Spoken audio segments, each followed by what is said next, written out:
Baik ya, Assalamualaikum dan salam sejahtera. Jadi hari ni kita akan lihatlah ya tajuk ya bagi bab 7 iaitu graf gerakan. Okey, so kita dah habis dah bab 6. So kita akan masuk graf gerakan. So dalam tajuk ini kita akan mempelajari dua perkara lah.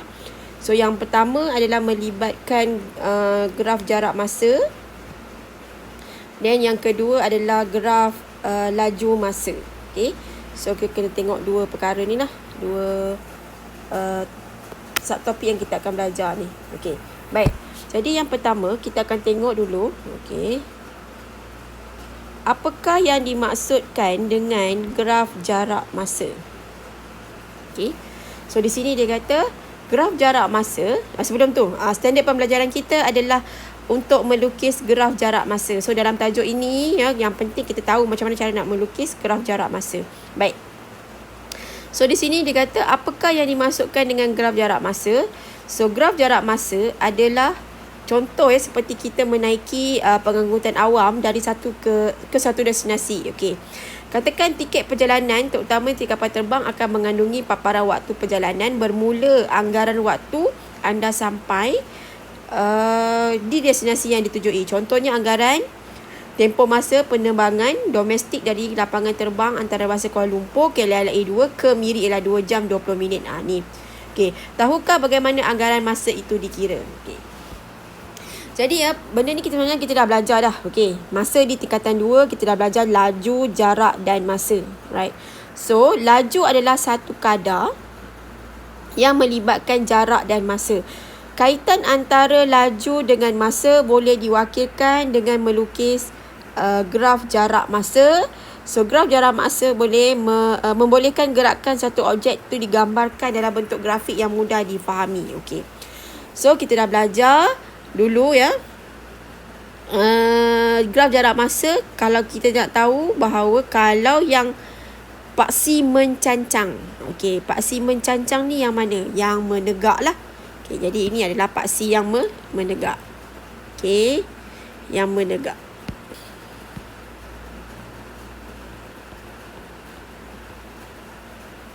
Okey, so paksi yang menegak yang ini. Ni. Paksi Y, okey, mewakili jarak. Manakala paksi yang mengufuk, so yang melintang. Okey, mewakili tempoh masa yang diambil. Inilah paksi X. Okey, paksi X ni mewakili masa, paksi Y mewakili jarak. Jadi daripada graf ini kita boleh cari kecerunan, right? So kecerunan graf tersebut, kecerunan ni maksudnya yang inilah. Ni. Yang warna merah dekat sini ni. Ni kalau saya nak colourkan, saya colourkan warna kuning. Okey, ini merupakan kecerunan. Jadi kecerunan graf ini mewakili kadar perubahan jarak terhadap masa. So, istilah dia adalah kadar perubahan jarak terhadap masa. Atau kita boleh kenali juga dia sebagai laju. Jadi, kalau diberi pada kita graf jarak masa, kita boleh cari laju di dalam tu. Okey, boleh ya? Ataupun istilah lain yang kita guna adalah kadar perubahan jarak terhadap masa. Baik. So dekat sini bagaimanakah anda melukis graf jarak masa? Okey. So graf jarak masa boleh dilukis ya jika maklumat berkaitan dengan satu gerakan seperti yang berikut diperolehi. Maksudnya kita ada jadual jarak masa dan juga persamaan yang mewakili perwakilan hubungan antara jarak dengan masa. Ni kalau diberi pada kita senanglah.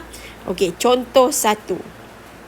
Okey, so dekat sini dia kata Azrin bercita-cita nak jadi seorang pelumba basikal yang berhasrat untuk mengharumkan nama Malaysia di pentas dunia. Seperti Azizul Hasni Awang, jago lumba basikal trek negara. Okey, dia bercadang untuk menyertai pertandingan berbasikal peringkat daerah Kerian. Jadi dia bertekad untuk menjalankan latihan selama 2 jam setiap hari. So jadual di bawah menunjukkan jarak yang dilalui dan juga masa yang diambil oleh Azrin semasa latihan. Jadi dalam jadual ni ada masa dan juga ada jarak. Jadi starting dia kosong. Maksudnya dia tak start apa-apa lagi. Maksudnya dia baru nak naik basikal. Right? Jadi bila dia dah naik basikal selama 30 minit Maksudnya dia dah telah mengambil jarak sejauh 10 kilometer. Kalau 60 minit, dia dah jauh dah jalan dia sebanyak 20 kilometer. 90 minit 30 kilometer. 120 minit 40 meter. So yang ini merupakan masa dan juga perkaitan antara masa dengan jarak lah. Jadi sekarang macam mana cara kita nak melukis graf tersebut? Okey, kita tengok muka surat seterusnya. Baik. Jadi untuk melukis graf tersebut, ya, langkah yang pertama adalah kita kena pilih. Ini yang paling penting lah. Pilih skala yang sesuai. So tak ada masalah, ya. Bagi mewakili jarak dan masa yang diberikan. So kita kena ingatlah, ya, bahawa kalau jarak merupakan perwakilan daripada paksi Y, okey, masa adalah paksi X, right? Jadi selepas kita dah pilih skala yang sesuai, okey, kalau katakan untuk yang ini kita pilih skala dia 2 unit ni, ya, 2 kotak ni mewakili 30 kilometer. So 2 ini ditambah 30 jadi 60.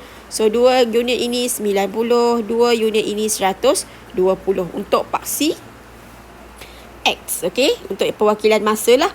Manakala untuk jarak, setiap 2 unit ini 10, 10, 10. Maksudnya 10, 20, 30 dan 40. Itu dia punya perwakilan bagi nak plotting lah, ya, untuk nak dia buat skala, right? Kemudian langkah yang kedua adalah kita kena plot titik yang mewakili pasangan nilai jarak dan masa pada kertas grid ataupun kertas graf. So kita plot lah. Jadi dekat sini dia gunakan plotting secara X. Okey, saya tak galakkan. Jadi kita buat apa? Saya nak you all bila plotting kita akan buat. Okey, bacaan daripada kita punya graf tadi, daripada jadual tadi. Okey, 30, 10. Okey, plotkan macam ni. Dot. Ni pun dot. Okey, ini dot. Ini dot. Okey, mesti kena refer pada jadual itu semula. Kemudian dengan menggunakan pembaris mesti kena gunakan pembaris lah. Right, gunakan pembaris dan kita kena sambung. Pastikan melalui semua titik tersebut. Okey. So dah melalui titik tu baru dapat markah. Kalau tak lalu maksudnya tak dapat markah lah, kosong markah. Baik. Kemudian selepas kita menyambungkan titik-titik yang diplot, okey, menggunakan membaris. Okey, yang saya sebut tadi lah. So kita dah dapat dah ini. Okey, yang warna merah itu merupakan garis, ya, yang merupakan kecerunan, dan itu jugalah yang menunjukkan kadar kelajuan, kadar perubahan jarak terhadap masa ataupun laju. Maksudnya semakin lama dia menunggang basikal, dia mengayuh basikal, semakin jauh jarak yang dia pergi. So ada kelajuan di situ. Baik. Seterusnya, okey, nak melukis jarak masa berdasarkan persamaan yang mewakili hubungan antara jarak dan juga masa. Okey, tadi dia bagi jadual. So kita pindahkan daripada jadual pergi ke kertas grid ataupun kertas graf, right? Tapi yang ini pula dia bagi kita satu persamaan. Okey, diberi kita persamaan. So kita dah belajar dah sebenarnya sebelum ni, ya. Persamaan tu dah tahu, right? So kalau kita nak contoh kat sini, diberi pada kita Silva memandu keretanya selama 3 jam. Okey, sejauh 240 km. Okey, dia memandu selama 3 jam. Sejauh 240 km dari Kuala Lumpur ke Kuantan untuk melawat ibunya. So jarak, okey, diwakili dengan S yang dilalui oleh Silva dalam tempoh masa T jam. T ni adalah perwakilan, ya, pemboleh ubah bagi jam. Diwakili dengan persamaan S sama dengan 80T. So ini adalah persamaan yang dia bagi. S adalah jarak dia adalah sama dengan 80 darab dengan T. Okey, ni kena tahulah, kita tengok. S sama dengan 80T. So ini adalah merupakan persamaan. Jadi bila dia dah bagi persamaan, kita kena lukis satu graf jarak masa yang mewakili perjalanan Encik Silva dari Kuala Lumpur ke Kuantan. Okey, cara dia macam inilah. Langkah yang pertama, bina satu jadual jarak masa seperti di bawah dengan menggunakan persamaan S sama dengan 80T. Okey, katakan kita tengok dekat sini. Okey, macam mana? Langkah yang pertama, atas adalah masa. Yang kedua, baris yang kedua adalah untuk jarak. So kita tahu bahawa jarak yang masa yang diambil adalah 3 jam. So kita startlah dengan kosong. Okay. So masa tadi start kosong, 1, itu adalah kosong, 1, 2, 3. Jadi macam mana kita nak dapatkan jarak? Cara untuk kita dapatkan jarak ialah kita menggantikan nilai T ke dalam persamaan. Okey, katakan contoh yang pertama. Okey, bila T kita sama dengan kosong. Yang inilah. Okey, masukkan dalam persamaan. Ambil persamaan balik tadi, S sama dengan 80T. So, kita gantikan S sama dengan 80. T kita kosong. Darabkan dengan kosong. So, S kita adalah kosong. Nampak tak kosong kat sini? Okey. Then kalau diberi pada kita bahawa T-nya adalah 1, right, yang ini. Jadi gantikan dalam persamaan S sama dengan 80 darabkan dengan kejap. Okey, 80T. So S sama dengan 80 darabkan dengan 1. Jadi kita akan dapat 80. So dapat 80 sini. Okey, kalau katakan T sama dengan 2, sama juga S sama dengan 80T. So gantikan T sama dengan 2. S sama dengan 80 darab 2. So kita akan dapat S sama dengan 160. So S itu adalah jarak lah. Dan seterusnya dengan 3 kita akan dapat 240. Okey. Kemudian langkah yang kedua adalah kita melukis graf. Seperti di sebelah ini. So dengan menggunakan skala tadi 0, 1, 2, 3. Dan juga kalau kita tengok pattern sini 80, 60, 120. So pattern dia sama. Sebab apa pattern dia sama? Jarak di antara yang ini dengan ini semuanya 80. 80. Jadi jarak mesti sama, ya, beza tu mesti sama, baru kita boleh plot. Kalau tak sama, kita gunakan skala yang lain. Okey, so kita akan dapat macam inilah. Right. Then kita plot. So tadi 0, 0, 0, 0. Okey. Kemudian kita akan nampak dekat sini 1, ya, 180. So 1, okey, 80. So kita plot sinilah.